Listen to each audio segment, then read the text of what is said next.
एवढा वेळ मिळालाय का? हो आबासाहेब. आम्ही तुमच्या समोर स्वराज्याच्या वाटणीचा जो प्रस्ताव ठेवला होता त्याचा निर्णय ऐकण्यासाठीच आपण इथे सगळे जमलो आहोत.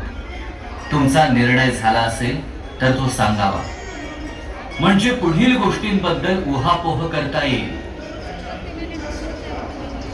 जरूर. शंभूराजे, आम्हाला दिलेलं वचन विसरू नका. मातोश्री, आपण चिंता करू नये. आम्ही वचन विसरलेलो नाही. वचन तर आम्हालाही दिलं शंभूराजांनी. शंभूराजे, लक्षात आहे ना? होय मातोश्री, आम्ही वचन दिलं आहे. छत्रपतींच्या मुलावर अन्याय होणार नाही. युवराज, सारासार विचार करून निर्णय सांगावा. दादासाहेब, खरं तर ही तुमची अग्निपरीक्षाच आहे. आबासाहेब, आम्ही नेहमीच अग्निपरीक्षा देत आलो आहोत. असं वाटतं की नशीब आमची अग्निपरीक्षा घेण्यासाठी आहे. निर्णय झाला असेल तर तो सांगावा शंभू. होय आबासाहेब, आमचा निर्णय झाला आहे. वाटणीत कोणता प्रदेश मागायचा ते आम्ही ठरवलं आहे. आबासाहेब, जो प्रदेश आम्ही मागू त्याला आपण होकार द्यावा ही आमची हात जोडून विनंती आहे.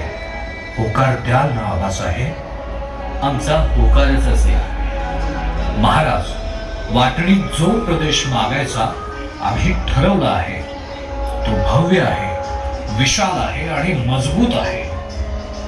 भव्य, मजबूत, विशाल म्हणजे दक्षिण की रायगड? आबासाहेब, आज सर्वजण चिंतेत आहेत.